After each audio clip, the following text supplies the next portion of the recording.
নমস্কার বন্ধুরা, সুতপা এক নতুন ব্লগে আপনাদের সবাইকে স্বাগত। আজকে হঠাৎ ঘুরতে ঘুরতে আমরা চলে যাই সিঙ্গুরের উদ্দেশ্যে। সেখানে স্টেশনের কাছে হঠাৎ আমরা দেখতে পাই অনেক প্রাচীন একটা শিব মন্দির। সেটিকেই আমি আপনাদের সামনে আজ নিয়ে এলাম। দেখতেই পাচ্ছেন সামনে নন্দী মহারাজ বসে আছেন। এরম ভাবছেন শুধু একজন? তা নয়, আস্তে আস্তে দেখুন। অনেকক্ষণ ধরে নন্দী মহারাজের আমি ভিডিও নিচ্ছিলাম। এরপরে একটু এগিয়ে গেলাম।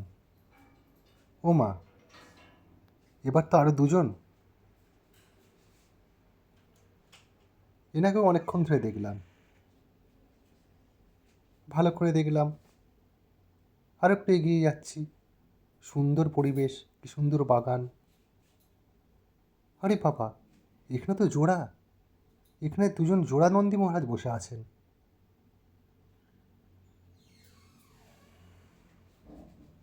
এরম দেখতে খুব ভালোই লাগছিল। আস্তে আস্তে আমরা এগিয়ে যাচ্ছি। আগের দিন শিবরাত্রি হয়েছে, তাই আজকে প্যান্ডেল খোলার পালা। আস্তে আস্তে পরের পর নন্দী মহারাজদের আমি দেখতে পাচ্ছি। এবার আমরা গুনে বলুন তো, এটা কটা শিবের মন্দির? সামনে রাধাকৃষ্ণকে দেখে চোখটা কিছুক্ষণের জন্যে থেমে গেল। অপরূপ মূর্তি, তাই কিছুক্ষণ ধরে আমরা এটা দেখলাম।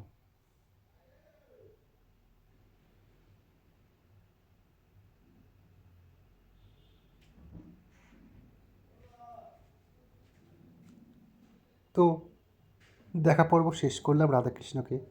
এবার আস্তে আস্তে এগিয়ে যেতে শুরু করলাম। যতই এগিয়ে যাই শুধু দেখি নন্দী মহারাজরা বসে আছেন। আমিও আনন্দের সহিত ভিডিও করতে লাগলাম।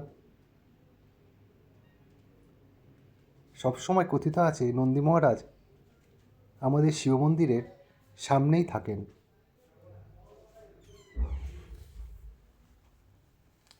তাই আগে ভাবলাম আপনাদের সবাইকে নন্দী মহারাজকে দেখিয়ে দিই, তারপরে আমাদের শিব মন্দিরটাকে দেখাবো। দেখুন, অনেক পুরনো শিব মন্দির এটা।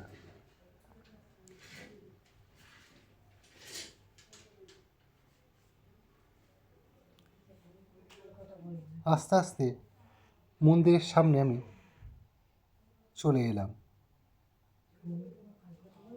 মন্দিরের সিঁড়িতে উঠে আমি দেখি একজন ভক্ত দেবাদেবের মহাদেবের মূর্তিকে স্নান করাচ্ছেন এবং পরিষ্কার করছেন। এরমভাবে যতগুলো মন্দির আছে সবকটা সিঁড়ির কাছে আমি গেলাম।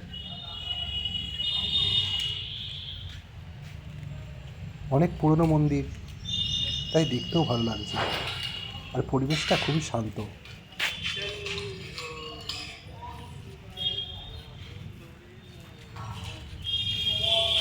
আস্তে আস্তে আমরা এগিয়ে যাচ্ছি আর একটা মন্দিরের ভিতরে। এখানে পুরোহিত মহাশয় আমাদের পুজো করছিলেন। তিনি আমায় বললেন যে গেটটা তোমাদের জন্য খুলে যাচ্ছি, একটু বন্ধ করে দিও। তাই আমি বন্ধ করে দিয়ে আবার আরেকটি মন্দিরের উদ্দেশ্যে যাচ্ছি।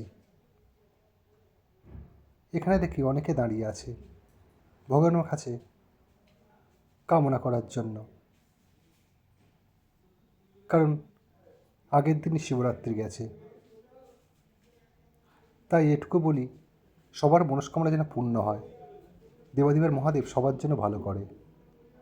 আর এই ছোট্ট ব্লগটি যদি ভালো লেগে থাকে, প্লিজ লাইক, শেয়ার আর সাবস্ক্রাইব করবেন। আর কি বলবো, আমরা যেখানেই যাব এরম মন্দির দেখব, আপনাদের জন্যে সেটাকে সামনে নিয়ে আসার চেষ্টা করব। নমস্কার।